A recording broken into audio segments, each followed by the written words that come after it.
Difícil imaginar que o Peugeot 305 foi fabricado até 1990, pois parece obsoleto em comparação com o moderno 405 que o sucedeu na linha em 1987.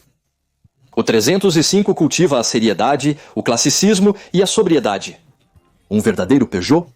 Mas você provavelmente não sabe tudo sobre este sedã que parece tão discreto. Ela esconde atrás de si uma série de protótipos e derivados que infelizmente nunca viram a luz do dia.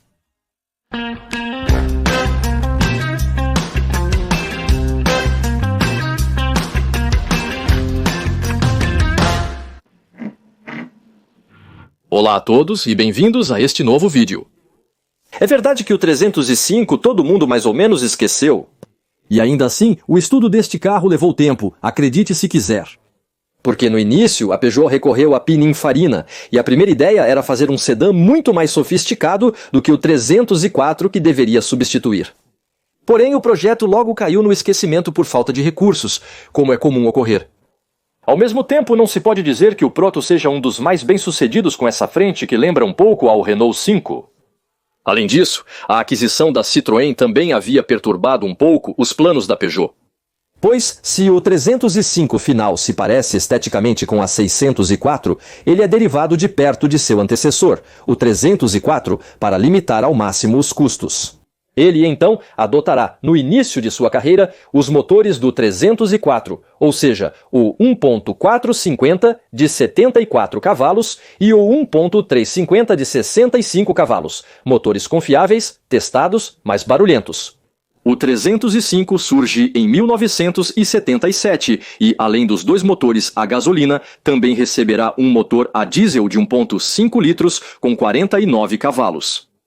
Em seguida, em 1980, a Peugeot lança a versão Station Wagon e também apresenta uma nova versão um pouco mais potente, finalmente a S, com um 1.5 litros de 89 cavalos.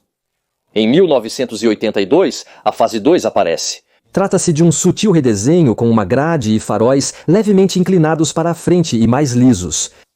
Por outro lado, com essa fase 2 a gama se enriquece. Um novo diesel, um pouco menos potente, é proposto. 1.9 litros de 65 cavalos. Mas, principalmente, uma GT, que substitui o S na gama com um novo motor de 1.6 litros e 94 cavalos, além de um visual um pouco mais esportivo, entre aspas, com rodas TRX de grande efeito. Pouco depois, surge a G3X, com elementos do 205.000 turismo injeção, como o velocímetro e o volante, e um motor de 4 cilindros de 1,9 litros com 105 cavalos. E finalmente a 305 se solta um pouco. E de certa forma, é por causa do 205 Gran Turismo injeção que o 305 GTX vai nascer. De fato, nesse momento, a imagem global da Peugeot começa a sentir novamente o esporte. No topo da linha, a 505 oferece uma gama de motores mais potentes nos modelos TI, STI, Gran Turismo injeção e turbo. Na parte inferior, a novíssima 205 Gran Turismo injeção dá o tom da renovação do leão. Resta apenas dinamizar a 305 para surfar na tendência do momento. E nesta 305 GTX encontramos suspensões reforçadas, freios melhorados, uma redução de 8 mm. Então, ela ainda não se torna um cavalo de corrida, especialmente porque seu 110 permanece o de um carro dos anos 70. Mas uma melhoria notável, no entanto, é a caixa de câmbio, que finalmente está bem escalonada e permite aproveitar o torque do motor. No interior, não procure a exuberância de sua irmã 205 Gran Turismo injeção, exceto pelos medidores que são dela e um volante idêntico, mas com a sigla GTX, sem vermelho, sem carpete chamativo, apenas seriedade. Por outro lado, o equipamento é completo para a época, com assentos específicos e, sobretudo, uma grande novidade na Peugeot: o fechamento centralizado das 4 portas à distância. É lindo o progresso. Uma decoração exterior um pouco melhorada lembra ao Quidam, que há mais de 100 cavalos sob o capô, e até temos um pequeno aerofólio de plástico preto no porta-malas. Por fim, para famílias grandes, a versão Station Wagon possibilita a diversão do papai com uma boa capacidade de carga. E, como opção, seja no Sedan ou na Station Wagon, até podíamos nos dar ao luxo de algumas opções legais, como um teto solar elétrico ou até mesmo estofamento em couro. Muito elegante.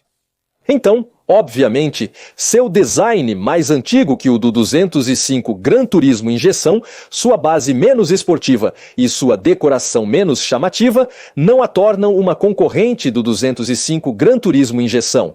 Mas, quando vemos o preço de um 205 Gran Turismo Injeção hoje, pensamos que talvez seja a hora de optar por alternativas secundárias, talvez menos empolgantes, mas não menos charmosas, e que merecem ser salvas tanto quanto. E o 305 GTX desaparecerá do catálogo em 1987, assim como muitas outras versões do 305, devido à chegada do 405 no mesmo ano. E a partir desse ano, só restarão as versões básicas, e depois só restarão as versões Station Wagon, que serão produzidas até 1990, quando o S305 se apagará após 13 anos de bons e leais serviços.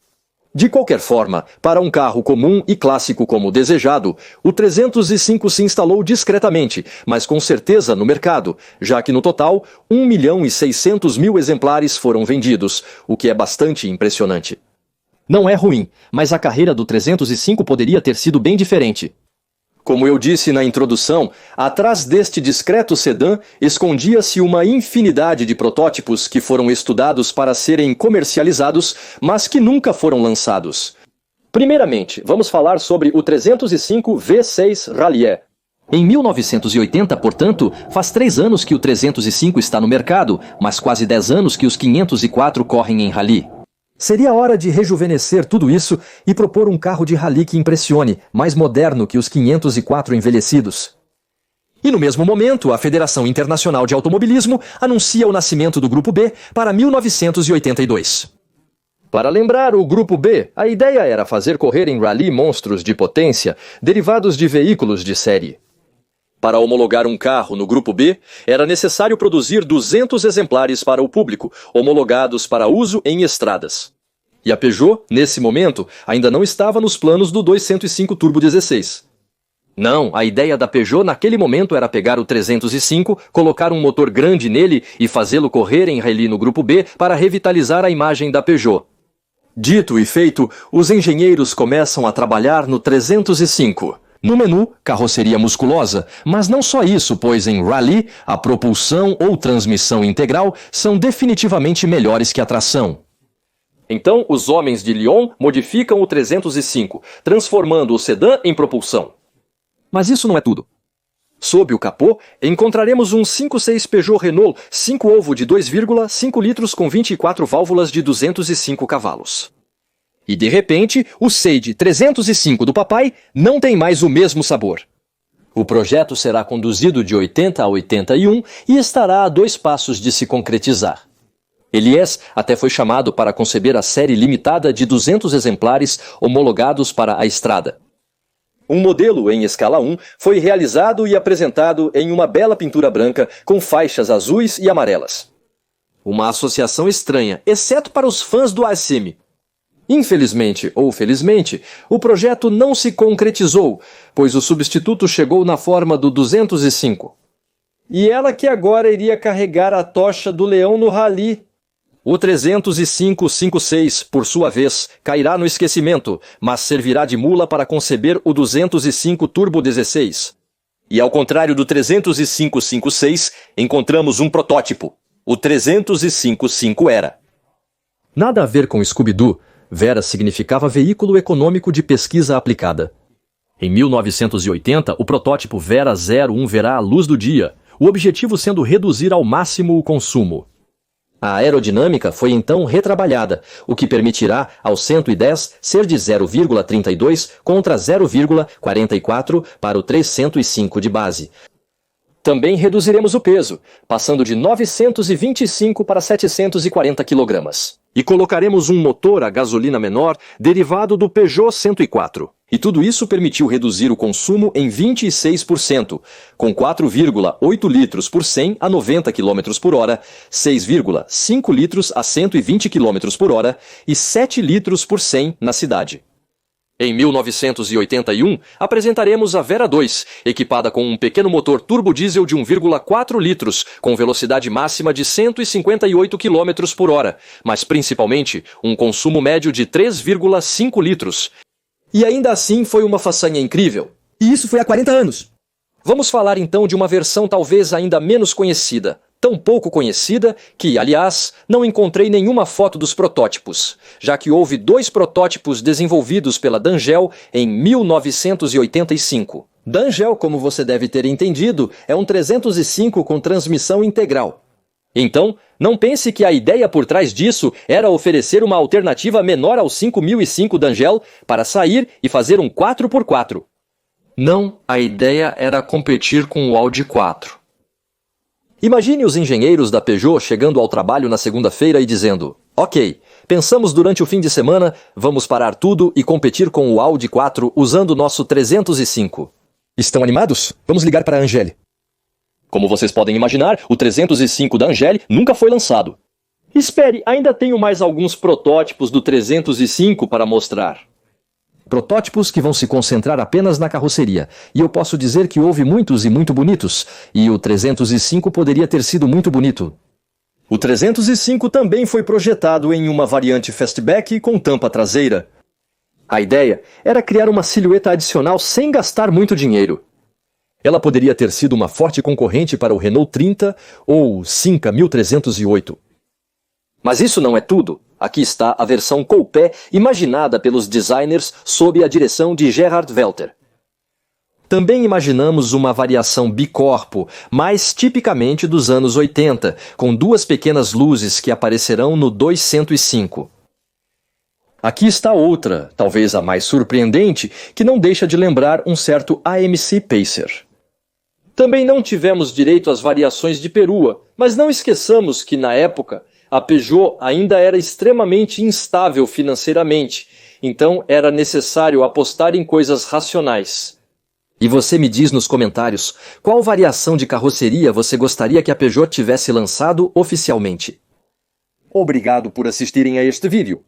Não hesite em me seguir no meu Insta, RobinFort, PVO, ou ainda no meu canal secundário Octane, onde você encontrará todos os dias um vídeo de 3 a 4 minutos, dependendo do meu humor, e que resume as notícias de automóveis de maneira mais ou menos objetiva.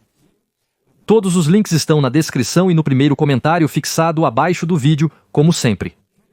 Não se esqueça de se inscrever também, é gratuito e ajuda a apoiar o canal. Obrigado a todos, nos vemos em breve no próximo vídeo.